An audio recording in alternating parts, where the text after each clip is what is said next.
Crépin Diatta qui s'est rendu disponible. Il s'est fait oublier depuis le début de la partie. Et là, il jaillit Koulibaly, Sabali qui régale avec.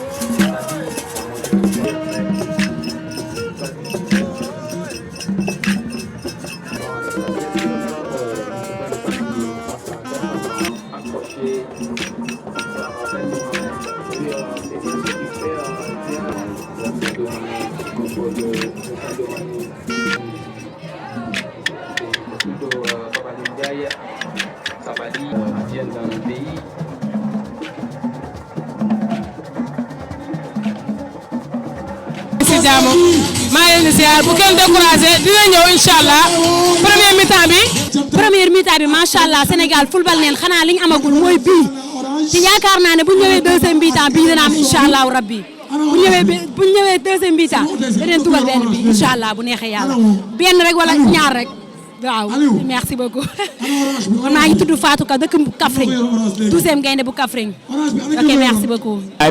Demba Ndiaye 12e gaynde waaw ñëw fii nag place de la nation supporter les lions du Sénégal di ñaan yàlla jël ndam li lu mës a am Sénégal jël coupe bi ñu indi ko fii di ko féete place de la nation incha allahu rabbi 12e gaynde tous. maa ngi nuyu téléspectateurs yi man la présidente Fatou Diédhiou maay présidente section féminine bu Ale Casa. après mi tamit gis naa daal gars yi ñëw nañu tamit Tunisiens yi tamit andi nañu seen i mën-mën gars yi def xam naa dañoo amul chance dugal rek mais yàlla dina ñëw incha allah deuxième mi-temps dina baax.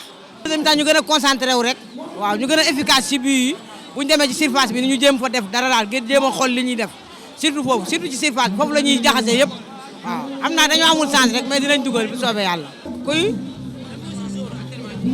ñoom équipe bi yëpp ñooy sama joueur ba ci entraîneur bi waaw. ami lu ma ko gisee manque de réalisme rek la ñu am mais c'était bien passé waaw ça a été bien passé donc on espère bien que Sénégal dina gagner incha allah. deuxième mi-temps bi comme d'habitude rek ñoom nañu farlu rek gëm ko rek ñu pousse bu ñu poussé rek force dinañu am bi incha allah waaw. waaw joueur bi ma gën a préféré ci gaynde yi Sadio Mané ñëw ci Krépin Diatta waaw ñooy sama joueur. waaw ñoo bokk ba dëkk et puis suñu fierté la quoi oui. Et il peut occasionner pas mal de coups francs, de balles arrêtées. Ça permet d'opérer ces changements trop tôt en seconde période. Cela veut dire qu'il a envie de marquer en lançant déjà Mbaye Diagne et Ismaïla Sarr, deux joueurs à vocation offensive. Il le faut. C'est maintenant qu'il faut en tout cas chercher à prendre le dessus. Parce que sinon, après, on a les prolongations et là, les joueurs avec la fatigue, il fait excessivement chaud ici. Ça peut poser, ça va être très compliqué. Et là, l'équipe qui sera moins bonne physiquement, ça va être. fekkee nañu bu baax a baax ñëw ji foog suñu doom yi rek ndax xol yëpp sedd waaw ndax tey moom Sénégal dafa war a am ndam te Sénégal su amee ndam waxuma la waaw xol yi day sedd waaw ba pare dëkk bi jaara fa neex waaw instant bi moom waaw ñëw pour supporter rek suñu lion yi nga xam te ne instant yi am nañu yaakaar trop premier mi-temps bi nag instant yi ni mu doxee kontaan nañ ci mais nag deuxième mi-temps bi nañu teel a libéré waaye instant yi stress bi bëri na bon instant bi pa yaa ngi barke maam Serap Fall nañu teel a libéré waaye kenn su mu song rek daa war a waaw ñun depuis suba ba léegi parce que ñun chaque match tableau un peuple un kii bi bon ñu ngi def yeneen tableau yoo xam te ne ñun si wàllu vert zone rouge la ñuy liggéey mois bi may wax yow ni yàlla dogal na su fekkante ne qualifié nañ tey dañuy qualifié incha allahu rabbul alamin si veewu final bi dañuy def défilé vert zone rouge boo xam te ni ñu ngi koy defee Médina rue 37 angle 20 depuis bi jour yi débarré lañ commencé def monté foofu loo xam te ni tey si yàlla dogaloon te ñu am coupe bi tey foofu lañ koy feetoo incha allahu rabbul alamin ndax ñu ngi fay defar rue Cardoval vert zone rouge rue boo xam te ni monté nañ lépp vert zone rouge dañuy peinture lépp vert zone rouge def si ay coupe ndax si feeru final bi matin lay commencé ba soir mooy commencé si Kouthia Show booy patin yi dañuy ñëw def seen spectacle booy rouleau dañuy ñëw def seen spectacle booy def prier dañuy def seen spectacle bon léegi nag ñu war si def nag léegi création groupe bu bees bi war si def nag léegi défilé vert zone rouge bi guddi gi képp ki nga xam te ni muy musicien Médina ñu ngi lay invité nga jaar si plateau bi dafa lañ fay def ñun ñëpp xol yëpp sedd barke Serigne Touba mais ñun moom fas yéene nañ jàpp ci dëkk bi ba dëkk bi rafet tableau yi nga xam te ni mosuñu ko gis tableau yi excellent tableau 13 mètres te incha allahu rabbul alamin lu Sénégal di gën a dem day gën a yaañu incha allahu rabbul alamin di ñaanal Sénégalais yi di kontaan si booloo bi nga xam te booloo nañ ko ndax ndam mbooloo rek mooy indi ndam dafa yombul ndam dafa yaatu ndam xel mu sell esprit bu sell xol bu sell xel mu sell mooy indi ndam kon ñu ngi sant Sénégalais yi ñëpp ñoo xam te ne nii ku nekk jàpp nga ci rek bëgg waay ndam le rek capable de faire des différences. Âgé de 26 ans. Nous sommes à la 75e minute de cette demi-finale. Le face-à-face. Alfred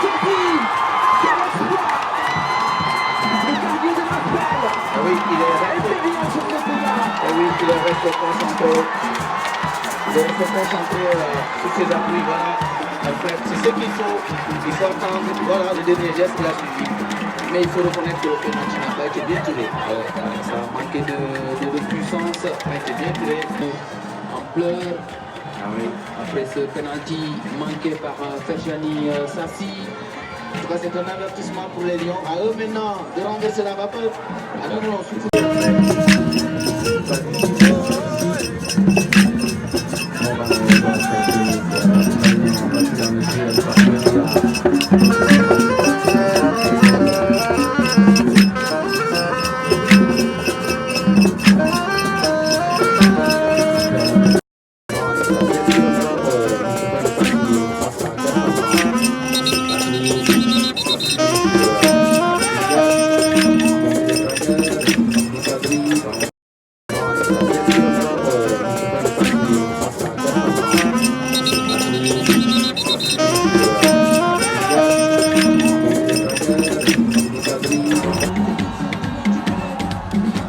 Son jeu habituel, Ismaël Assar poursuivi par Haddadi, et là ça sera une touche pour les Aigles de Carthage qui ont concédé un but dans cette première mi-temps de la prolongation. La touche avec Haddadi et les supporters sénégalais. Sassi Sliki vers Kafri, Sabali l'accompagnement. waaw kontaan rek xaw a tiit tuuti nag ndax pareegu jeexagut man faaw ñu sifflé ba pare rek ni jeex na ma soog a nekk ci jàpp. waaw mais instant bii kay mën nga assurer ne instant yi yow Sénégal lay jël coupe bi voilà. waaw loolu laa bëgg mu jël coupe bi xam nga rek yaa ma gën a xam deret ji moo fort. mais instant bii kontaan nga. torop damaa kontaan sa xol sedd na.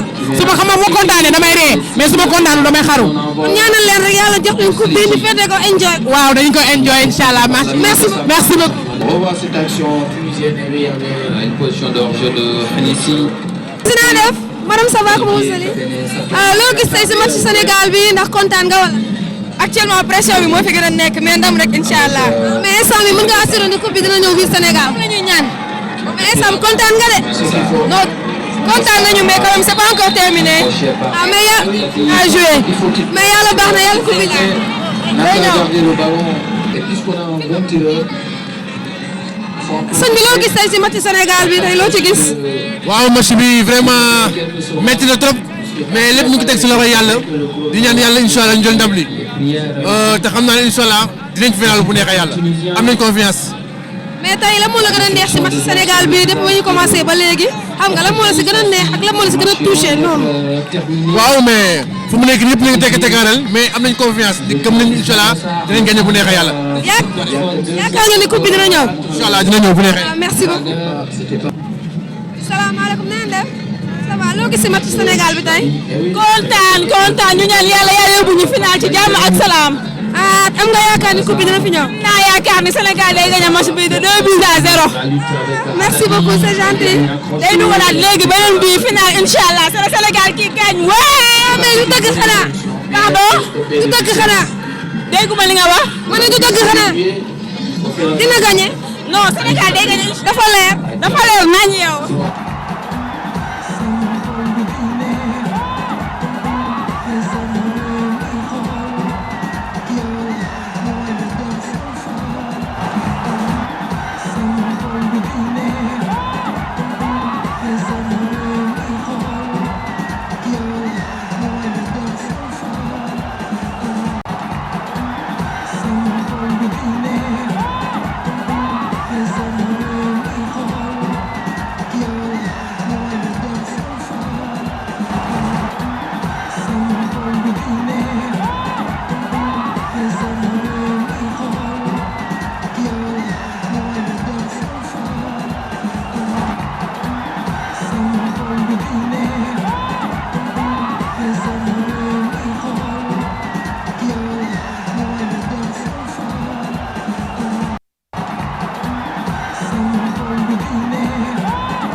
Sénégal, on est en finale. On est en finale. Sénégal, on est en